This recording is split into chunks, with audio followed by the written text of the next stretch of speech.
Let's dive into one of the most fascinating and, well, contradictory times in American history, the Gilded Age. On one hand, you've got unbelievable progress. On the other, that progress came with a pretty steep price tag. So what exactly was it?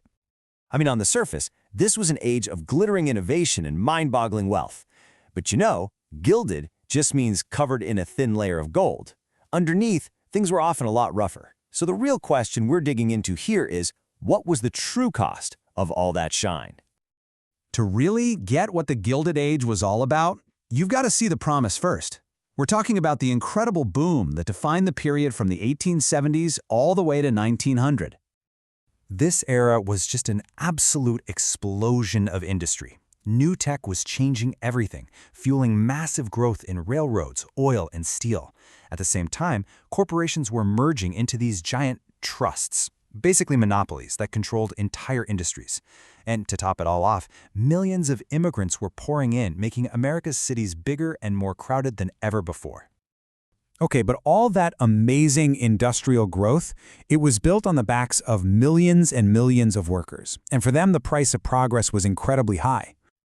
Just try to imagine what life was like in the factories back then. The work was absolutely grueling. We're talking long hours for pennies. And if you got hurt on the job or just got sick, tough luck. There was no safety net. The work itself was often mind-numbingly boring, dangerous, and made people feel like they were just another cog in a massive, uncaring machine. 12 hours, a day, 6 days a week. Do the math, that's a 72-hour work week. It left almost zero time for your family, for rest, for anything. And this wasn't some rare exception. For so many people, this was just normal. So when you're facing conditions that brutal, it's really no surprise that workers started to get organized and demand something better.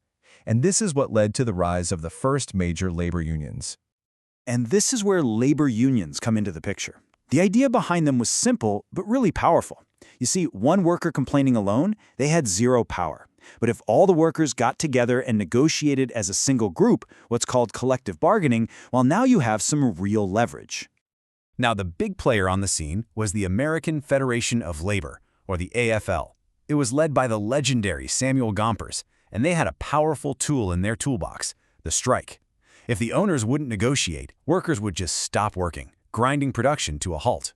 But you can bet the business owners didn't just give in. Not at all. They fought back hard, hiring replacement workers, even their own private police forces. And as you can probably guess, these showdowns often got really ugly. All that tension just boiled over at events like the Haymarket Strike in Chicago. It all started with a pretty reasonable demand, right? An 8-hour workday. But things escalated, a bomb went off in the chaos, and the whole thing ended in bloodshed. And the fallout from Haymarket was just devastating for the labor movement. It gave their opponents the perfect excuse to paint all unions with this broad, negative brush, labeling them as violent, radical, and somehow un-American. And the result of all this? After all that struggle, by the year 1900, only 4% of American workers actually belonged to union. It was an incredibly tough, uphill battle, and they were a long way from winning. Now, the factory floor wasn't the only place where things were going wrong in the Gilded Age. Oh no. There was another massive problem festering just beneath the surface: political corruption. So, in these booming cities, you had these incredibly powerful groups called political machines. Think of them as the unofficial city bosses. They controlled the political party by doing favors for voters, especially new immigrants, like finding them a job or a place to live, all in exchange for their vote on election day. And this whole system was just built on a foundation of corruption. These machine politicians would use fraud to make sure they won elections. They mastered the art of graft, which is really just a fancy word for using your political power to get rich. And they took bribes and kickbacks on pretty much every city contract. And the undisputed poster child for this kind of corruption was a guy named William Boss Tweed. He ran the powerful Tammany Hall machine in New York City and basically treated the city's treasury like his own personal piggy bank.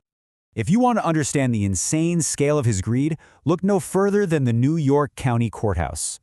The original budget was supposed to be $250,000. The final cost?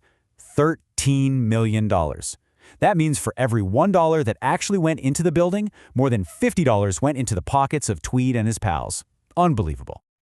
So this building, it wasn't just a courthouse. It became this huge physical monument to all the graft and greed of the Gilded Age. It was solid proof of just how broken the system really was. But here's the thing, just like with the labor movement, when corruption gets that bad, people eventually get fed up, and that outrage sparked a powerful push for reform. And believe me, this wasn't just a local city problem. You can see from the political cartoons back then that people felt this corruption had its tentacles everywhere. National scandals like Crédit Mobilier and the whiskey ring proved that the rot went all the way to the top. So how do you even begin to fix a system that broken? Well, a big part of the problem was patronage. That's the practice of giving out government jobs not to the most qualified person, but as a reward to your political buddies. The solution was a game changer, the Pendleton Act of 1883.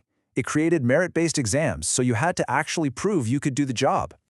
So when you pull it all together, the Gilded Age really is a story of two different Americas living side by side. One was a story of incredible progress and wealth. The other was one of brutal working conditions and corruption that ran deep. But it's also the story of everyday people fighting back, workers forming unions, and citizens demanding reform, planting the seeds for some huge changes that would come in the next century. And that leaves us with a question that feels just as relevant now as it was then. It seems like every big leap forward in technology or the economy creates its own new set of problems. It really makes you wonder, what's the hidden price we're paying for progress today, and is it worth it?